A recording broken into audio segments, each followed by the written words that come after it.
Le budget déclare que globalement, la situation financière des Québécois est solide.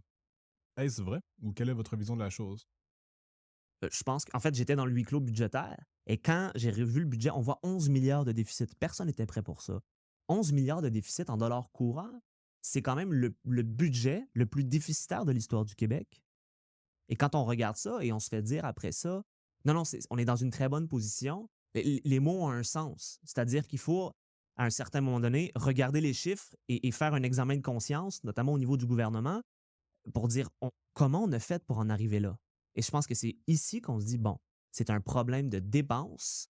Et on n'est pas dans une belle situation d'être endetté d'11 milliards de dollars. Voilà, la dette augmente jour après jour. Si on pourrait s'assurer au moins de tendre vers l'équilibre budgétaire rapidement, parce que là, je vous dis, quand on regarde le budget, on n'a pas d'équilibre budgétaire à l'horizon. On a la promesse que l'année prochaine, on va savoir comment faire pour retourner à l'équilibre budgétaire, mais on a un déficit structurel de 4 milliards. Ça, c'est une réelle problématique. Dans quel monde vivons-nous pour croire qu'on est dans une bonne position avec un déficit structurel de 4 milliards? Est-ce que c'est pas le mien, je vous avoue? C'est vrai qu'on va aller chercher la petite Ouais. statistique sur la palette d'indicateurs qui nous dit qu'on a raison. Effectivement, euh, je pense et j'ai confiance à la population à cet égard. C'est-à-dire que oui, c'est vrai que c'est long de s'informer sur la question des finances publiques. Des fois, c'est aussi ardu. Il y a un langage qui, je pense, de temps en temps, trop complexe pour ce que ça veut réellement dire. Et ça peut être un frein pour certains, mais je pense que globalement, le commentariat, je pense qu'il était relativement unanime à cet égard, comme quoi que ce n'était Ouais. pas un bon budget.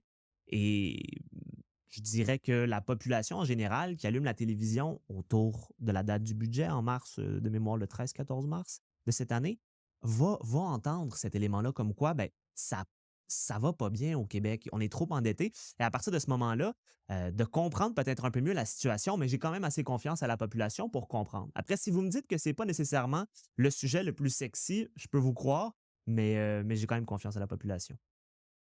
Je reviens sur la situation financière des Québécois est solide là, d'après le budget. Là, c'était écrit mot pour mot. Je cite ici.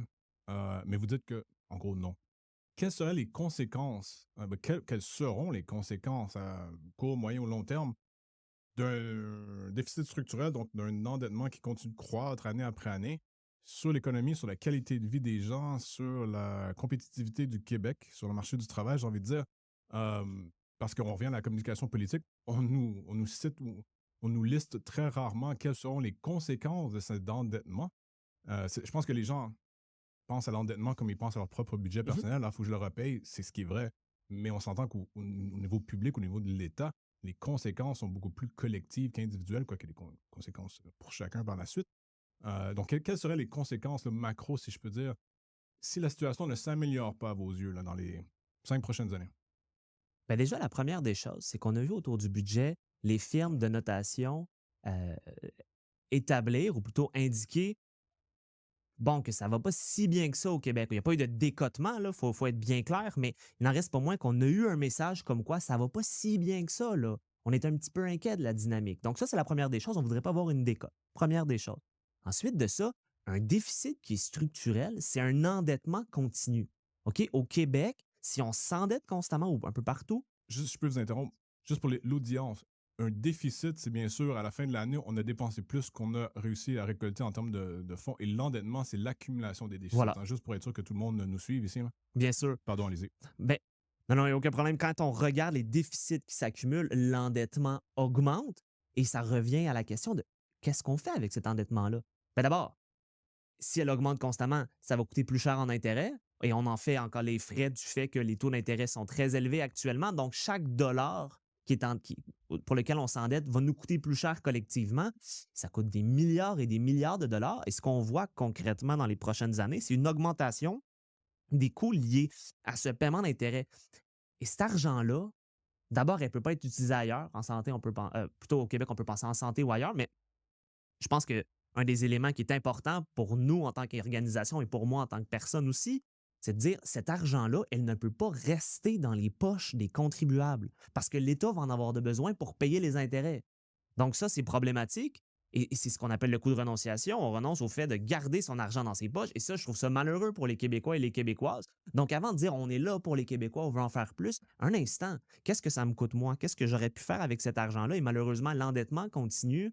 un peu comme si c'était la panacée. La solution, ce l'est absolument pas. Ça nous coûte plus cher collectivement et à terme, ben, c'est très néfaste. Je vous fais un exemple bien concret.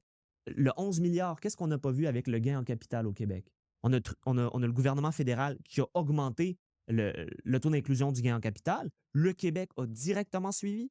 Pourtant, il n'aurait pu ne pas souhaiter avoir un avantage concurrentiel, mais on veut plus d'argent pour payer ces déficits-là. Donc, il y a des éléments qui sont néfastes. Et vous avez parlé de la question du développement économique, mais d'augmenter des taxes, c'est pas ce qui va aider le développement économique, Ça encore moins l'étouffe. ça l'étouffe absolument. On a besoin d'investissements pour la productivité et on augmente les taxes, qui est un indicateur qui, lorsqu'il est envoyé, envoie un signal de. C'est un peu pour dire, écoutez, si vous venez investir ici, ça va être moins intéressant. Ben, vous voulez augmenter la productivité et les investissements directs, mais en parallèle, vous augmentez les taxes. Je pense qu'il y a eu un problème là, à cet égard-là. Il y a peut-être le ministre des Finances n'a peut-être pas parlé au ministre de l'Économie, là, mais on aurait dû se parler parce que c'est une approche qui est complètement contre-productive.